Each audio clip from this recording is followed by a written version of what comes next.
All right. Let me do this. Here we go. Boom.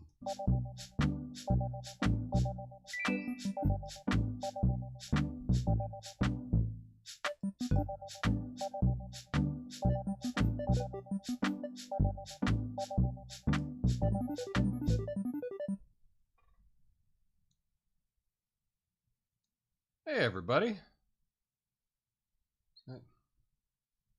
We're live? Yeah. Hey, everybody. Welcome. I swear I'm not going to take 5 minutes to get going. I'm just seeing if we're up. And I guess if we're up, yeah, we're good to go. Let me mute this. Mute this. All right. Good to go. Welcome. It's Monday, everyone. Flame on. Nice to see everybody. Who knows if I see anyone? I don't see anyone. I'm looking at a ring light, right? But yeah, nice to be here. Let's see if we're live. So I see we're on Rumble, and hey, I'm up. Hey, Apothecary John. Yeah, we're here. So today we're talking about being positive, and in light of all that is going on with this show, it's apt, I guess. You know, that is for sure. All right. Well, let's get to it, shall we? Let's see. Let's make that bigger. Okay. Everyone, welcome. Let me hit the bumper, and I'll just get right into it.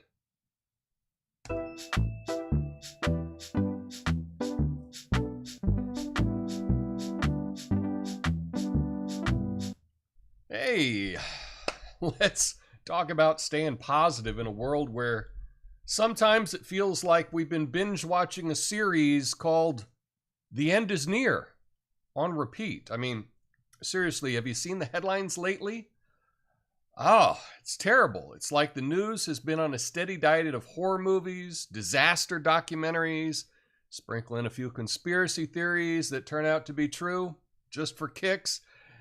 It's enough to make you want to hide under your bed with a flashlight and a copy of that 90s book, Chicken Soup for the Soul. Was that the 80s? I should probably check these things before I write them. But fear not, despite all the chaos and calamity, there's still silver lining somewhere in this storm cloud of insanity. Maybe it's hiding under the latest political scandal or nestled snugly behind climate change warnings.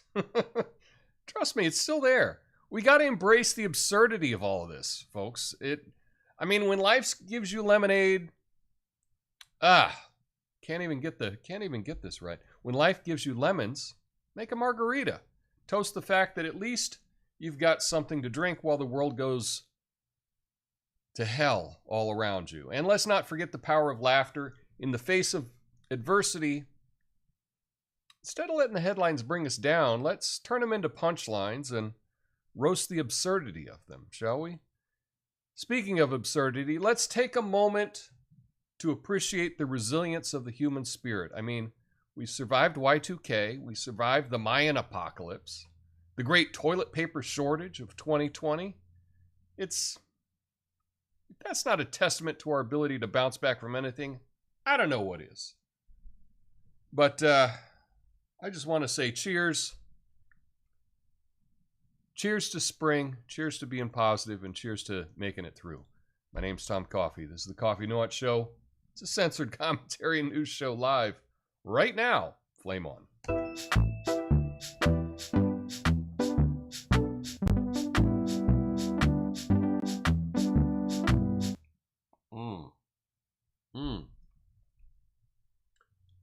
So I went to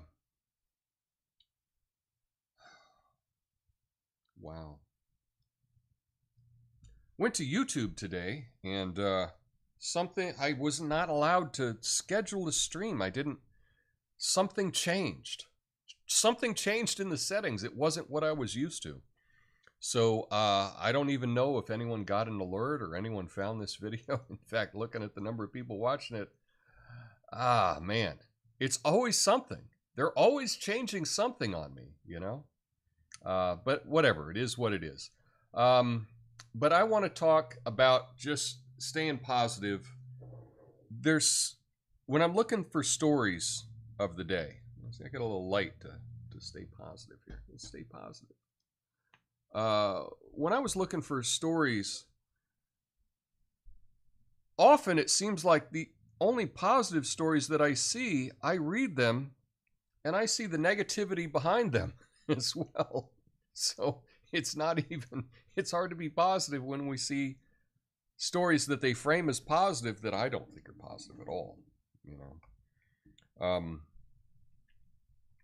An example of this might be, Biden passed another student loan thing. I don't know. You could be cynical and think that he's just paying people off to vote for him. It's what it looks like to me. And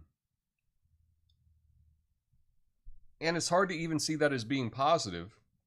I looked at who was getting the student aid relief, right?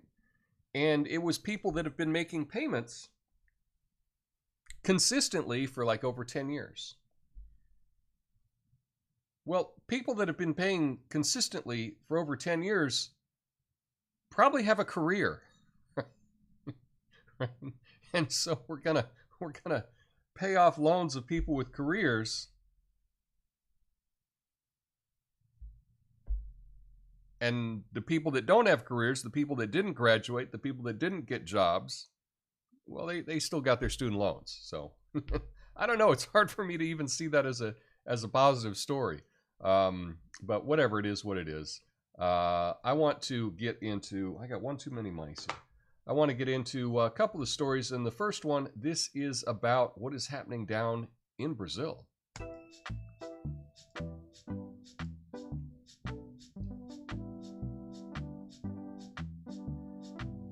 All right, so Brazil's Attorney General wants to regulate social media after Elon Musk, do I even need to say Musk? Yeah. Challenged a court order on X. The Supreme Court in Brazil sees Musk's actions as obstructing justice and is investigating. Musk claims censorship and vows defiance. Lawmakers propose regulations, of course, and X, or Twitter, faces criticism for complying with government demands elsewhere. So basically what happened is this guy here, this is the Attorney General of Brazil, went to Twitter and said, hey, we want all these accounts suspended. We want all these accounts taken down. And you look into, well, did they break any of the rules? No. They were critical of this guy. So if you criticize this guy in Brazil, the Brazilian government's like, nah, you need to be silenced. We will not stand for any criticism whatsoever. So don't post any dank memes about this guy. It'll get you taken off of social media down in Brazil. And so they asked Musk to, or they asked X, right? You need to suspend these accounts. We don't have a sense of humor about ourselves. We can't take a joke. Now, this is all under the guise of misinformation. But you look at it and it's just like they don't want any criticism. And so it looks like Brazil may just turn off Twitter to the entire country. They make it unavailable in Brazil, thereby making it unavailable for Twitter to make any money off of Brazil. I wonder where these orders are coming from. Is this an organic thing that's happening in Brazil? Well, turns out this may have been being pushed by some NGOs, some groups that may have been funded by our own government. Yeah. So our government, your tax dollars, are funding groups in Brazil to censor Brazil, to turn Twitter off in Brazil. Weird. Now, if you're interested more about this, I watched an interview with Michael Schellenberger and Glenn Greenwald on Glenn Greenwald's show on Rumble. And it was a fascinating interview. You can learn more about this. I thought it was really good. Rumble, by the way, is now not available in Brazil because apparently it can't be controlled. And because of that, it cannot be accessed. I don't know about this trend. I don't think I'm a big fan of that trend. Nice. Oh, that's right. We did have an eclipse today, but it's really cloudy here in Portland, and it was only going to get about a third, knocked off anyway. So I didn't even bother with that. But anyway, interesting stuff happening in Brazil. Censorship. Go watch the Glenn Greenwald interview. I thought it was really good, and you'll probably understand it a lot better after having watched that. Anyway, next up, we got Trump's treading into some crazy water.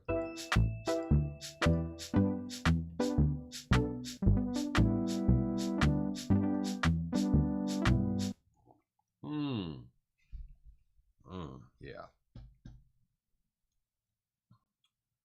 So, yikes. Yikes, indeed. President Trump stated that abortion rights should be decided by individual states. He suggested that states should determine their own abortion laws through votes or legislation. Trump's stance drew criticism from some anti-abortion groups who wanted a national ban. While he reiterated support for certain exceptions, he didn't propose national legislation to ensure access to abortion in case of rape, incest, or endangerment of the mother's life. So this is a tough one, and I think that for the most part, talking about this subject, you never win talking about this subject. And in politics, I think this is a very difficult thing to talk about. I think that probably most people cannot discuss this topic rationally. It's all very emotional. And when you talk about something emotional, you're setting yourself up to really be criticized and ostracized. I think it is interesting, the stance that Trump has taken.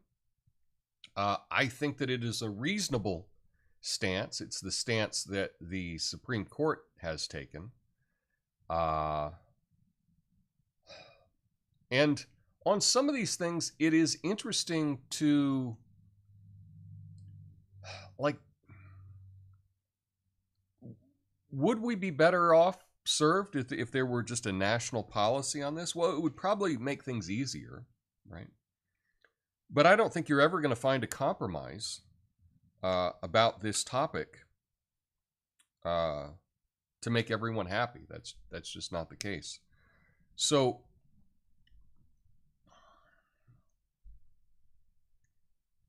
but at least in this case, he has come down and said what he says. Okay, 50 states, you guys decide for yourselves. That may actually be the best compromise, although this is one of those cases that if you are on either side, you don't want to compromise, right? Right? You think this is something that we shouldn't have a compromise about. I would say the one thing that I would be interested to know from people on the left is there a certain point that you will cut things off? Or will it be like, can you have that procedure done as if you're 8.5 months pregnant? You know, is there a point? And if there is a point, what is the point? Because I don't see the left arguing any cutoff point, I think the majority of people in this country would be fine with some limit to that. Of course, with exceptions, if you know, the woman needs it to save her own life, right? But I think that most people would be okay with having a limit on it placed at a certain number of weeks, whether that's 16 weeks or, I don't know, 30 weeks. I don't even know how long this is. For me, I try to just stay out of this whole thing. I don't have much to add to this. A lot of the debate around it I find troubling. And I think that, generally speaking, it's never good to really get into these debates. But I guess leaving it up to the states seems like it can work for a lot of people. So there you go. I do have a thought that because this is such a politically charged thing, it will never be solved. It will never be solved because this can always be used to drum up votes. And so if you can use this to drum up votes, then if you were to solve it, or if you were to put into law something permanent, then you couldn't use this to drum up votes again, right?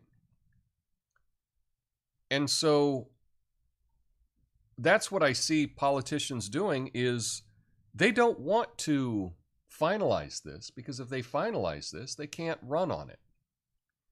And unfortunately, that just seems to be, I don't know, it seems to be really dishonest. But anyway, always best not to even talk about the subject, but I thought I would bring it up anyway.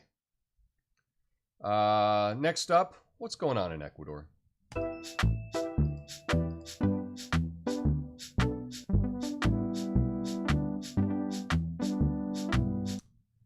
All right. Ecuador sparked outrage, I tell you, by storming the Mexican embassy in Quito, that's the capital of Ecuador, to arrest former Ecuadorian Vice President Jorge Glas, who was seeking asylum there. Mexico responded by suspending diplomatic ties with Ecuador and plans to file a case at the International Court of Justice. Latin American leaders criticized Ecuador, citing violations of international law and diplomatic conventions. Glas, convicted of corruption, was transferred to a maximum security prison. Mexico evacuated its embassy staff from Ecuador with support from other countries. Ecuador defended its actions, accusing Mexico of harboring a criminal and violating non-intervention principles. The incident has strained relations and drawn international condemnation. There's a bird that keeps slamming into my house. I think it might be drunk. I'm not sure. What is going on? Anyway, so Ecuador had some corruption. They found the vice president guilty. He fled to the Mexican embassy.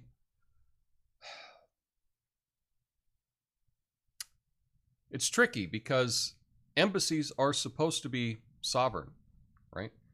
The Mexican embassy is supposed to essentially be Mexico. And Mexico was invaded by Ecuador. Right? Technically, that's how they've set up the international rules of things. And so in this case, that gets really tricky. Now, does Mexico want to go to war with Ecuador over this? Well, probably not.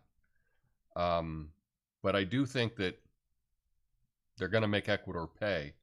And it seems to be a real petty thing to kind of lose international support for on Ecuador's part.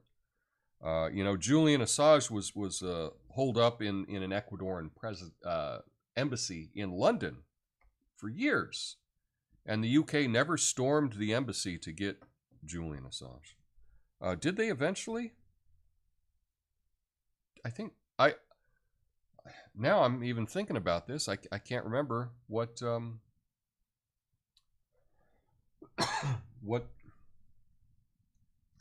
how that ended. Wow, I'm kind of blanking on that. But yeah, it's kind of an interesting dilemma when you think about it. You got somebody, he's corrupt, and before you can put him in prison, he runs to the nearest embassy. It's tricky. I mean, what if we were to convict, let's say, Kamala Harris of wrongdoing? Honestly, I think we could probably convict any president or vice president of corruption. You know, if we had an actual justice system that looked at these things. And then she just fled to an embassy in D.C. I would want to get her, right? I would want her arrested. But, you know, we set up these rules. We set up these laws, these international laws that we should stand by. And it's one of those things that it's like, if we expect others to abide by these rules, then we should abide by them as well. And so I would like to hear more from Ecuador as to why they did this. But I think it's kind of an interesting dilemma when you think about it. And unfortunately, probably the people of Ecuador are going to suffer based on the decision of somebody at the top of the Ecuadorian government, which is too bad. But anyway, here's another interesting dilemma, international. This one, New Zealand.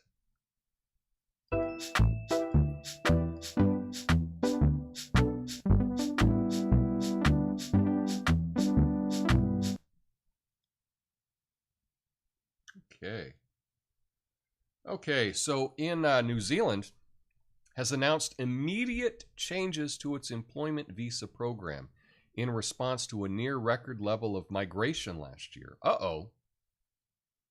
There's a country that has a lot of migration happening?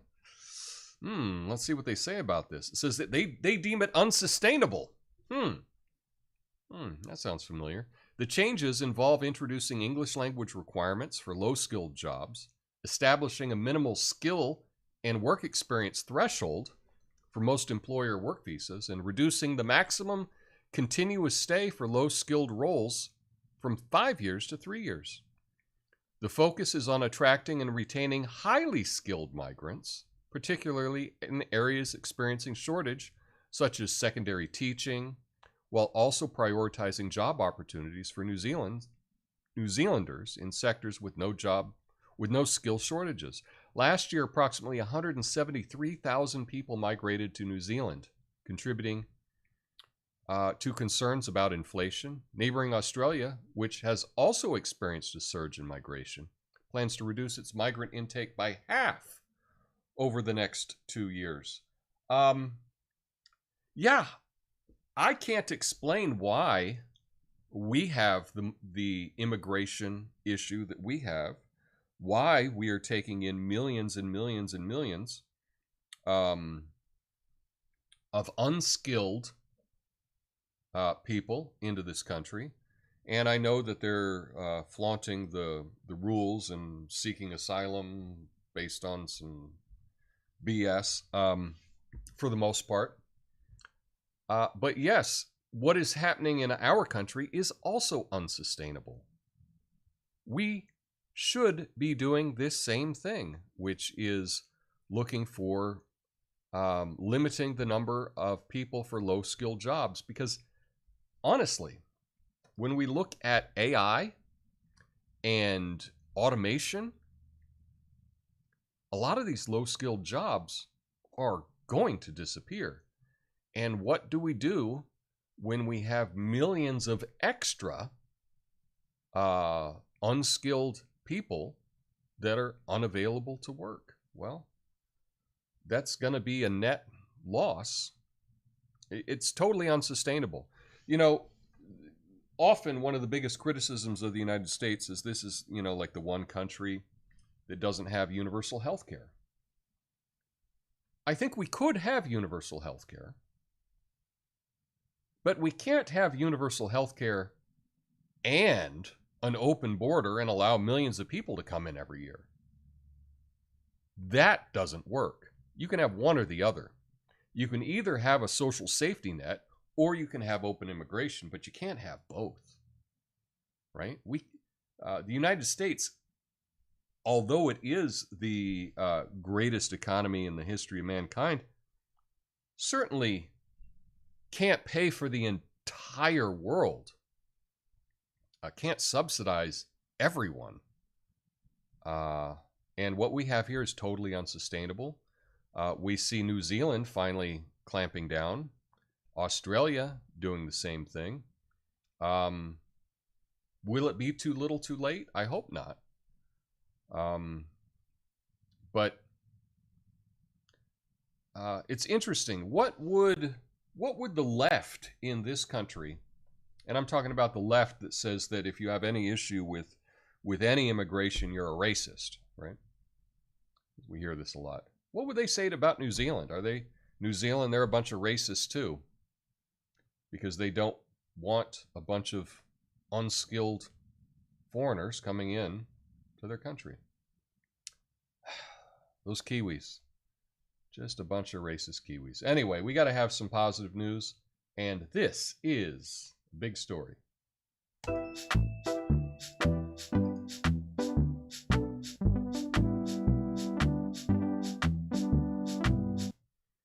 So in Oregon, a single ticket won the Powerball jackpot worth $1.3 billion with the B dollars, surpassing the estimated $1.3 billion due to high ticket sales. Winning numbers 22, 27, 44, 52, 69, with the Powerball being 9. Opting for a lump sum, the winner will receive around $329 million after federal and state taxes. This jackpot ranks as the 4th largest Powerball and the 8th largest lottery jackpot in the U.S. ever. The winning ticket was sold in Northeast Portland, with the store receiving a selling bonus of up to $100,000. However, the winner cannot remain anonymous in Oregon, as state law requires their identity and prize details to be public record. So, yeah, I know exactly where this Powerball was sold. It is in Northeast Portland. I happen to be in Northeast Portland. And I know the neighborhood that this was sold in. And man, oh man. But the good news is, because this was sold right by me, I never need to buy a Powerball ticket again.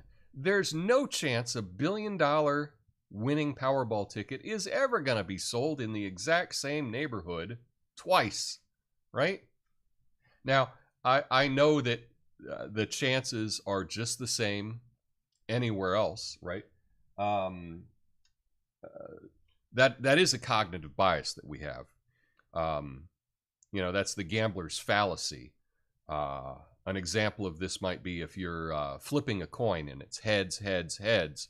Well, you're like, okay, well, the next time, tails is due. Okay, that's what you think. But it's a coin. The coin doesn't think. The coin doesn't have a memory. And so that's the joke here is you have just as much chance getting a winning Powerball ticket in the same neighborhood as a previous winner as you do anywhere else in the country, which is probably about 0. Okay. There's a 0% chance. Obviously somebody wins, but it's still 0. But in many ways, yeah, for me, this is good news because now the winning $1 billion ticket has been sold in my neighborhood. It wasn't me, because if it were, probably wouldn't be making this doing a live stream to half a dozen people, right? But anyway, hopefully the person didn't lose the ticket, right? But yeah, with this, I just thought about this and the gambler's fallacy, and it's just kind of a funny thing to think about. But yeah, those Powerball prizes are just getting out of control. Over $1 billion, but that's paid out over 20 years. Definitely, in my opinion, if you were to win any big thing, definitely take the lump sum, because of inflation and who knows what's going to happen in the future. It's not guaranteed that you're going to get paid out 10 years from now, right? Who knows if we still have a country? Who knows if we still have the US dollar? I don't know. So definitely take the lump sum payout immediately. And anyway, so that's the good news of the day, I guess. Anyway, that's all I have for you today. I don't know, still working on stuff, but I'll be back on Wednesday with a big idea, and it might be an original one, so that'll be fun. Hope you all have a glorious day. Till next time. Peace. Oh yeah. Stick around for the after show. I'll go through all the comments. All right, peace.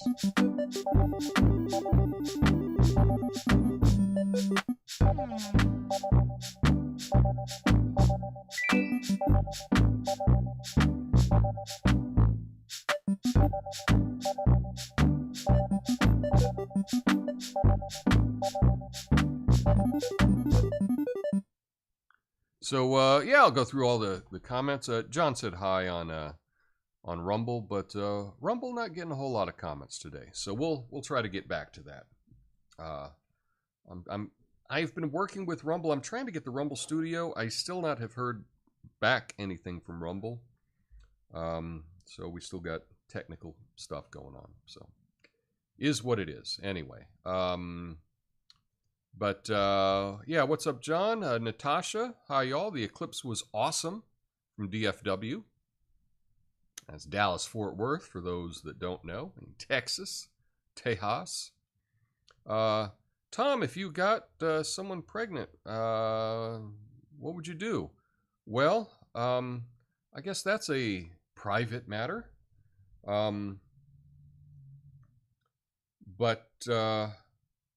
I'd like to have a kid. Yeah. So I'd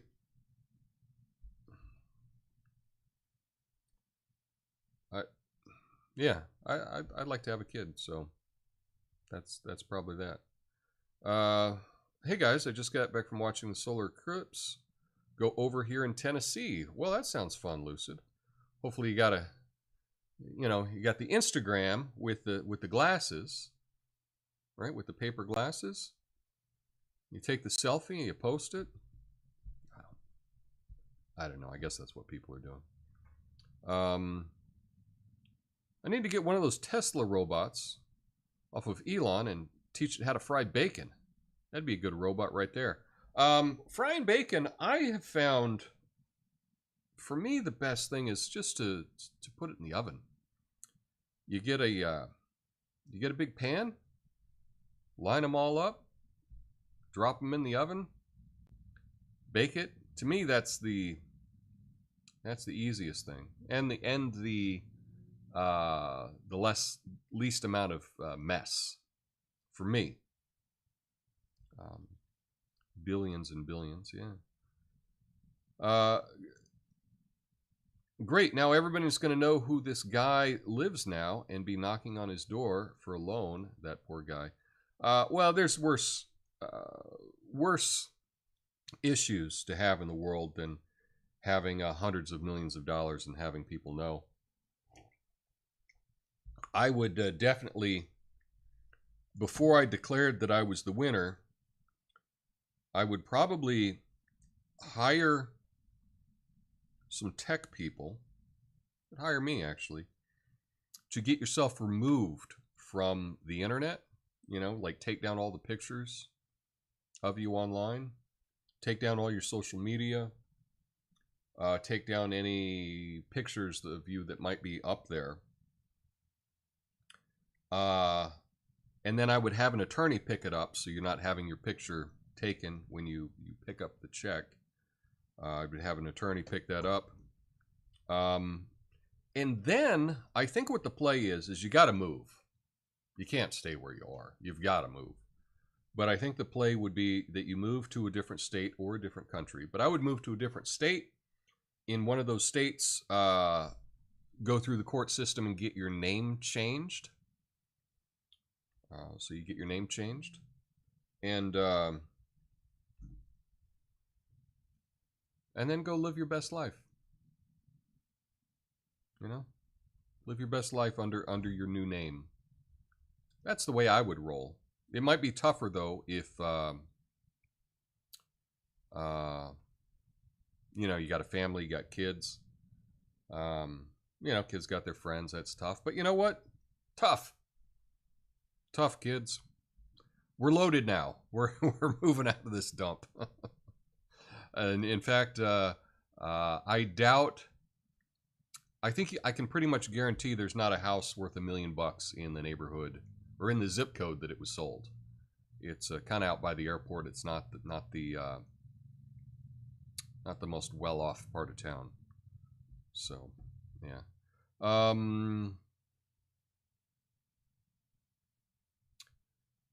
That's great time. If it was me, I wouldn't be watching you right now either.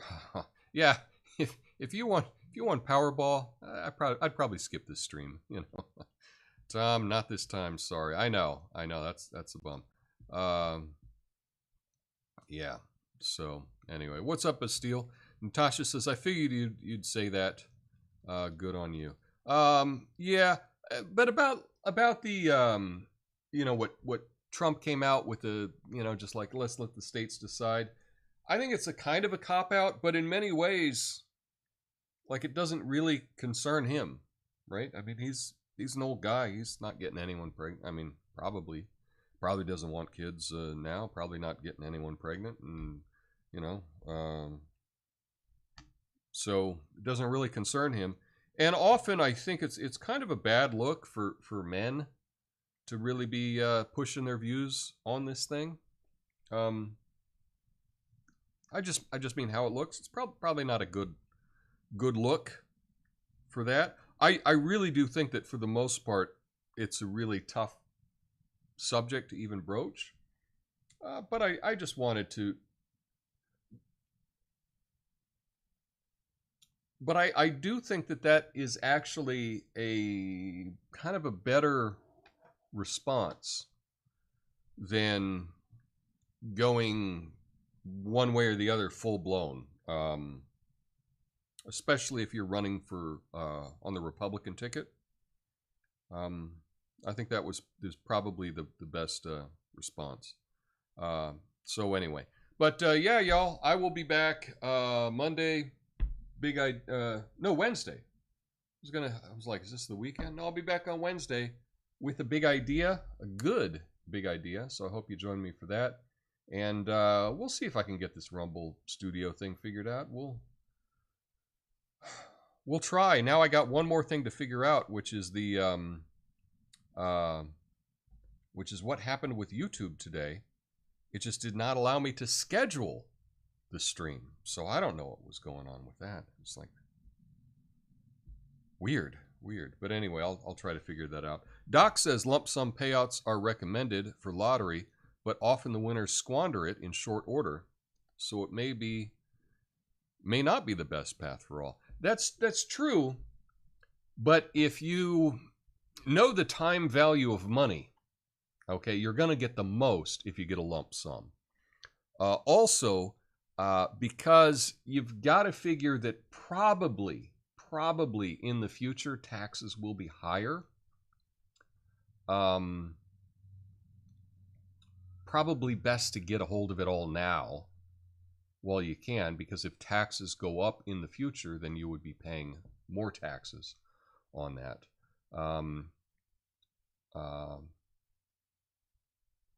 And just think, if you if you got that now, if you could buy 100 mil in Bitcoin, oh yeah, baby, you're gonna be set.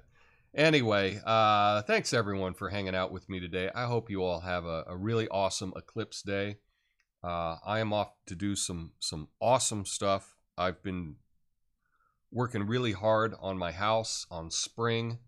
The whole idea that I said last week about spring clean your life, I've been working on that, and I'll tell you more about that in the next show. But until then, have a good one. Peace.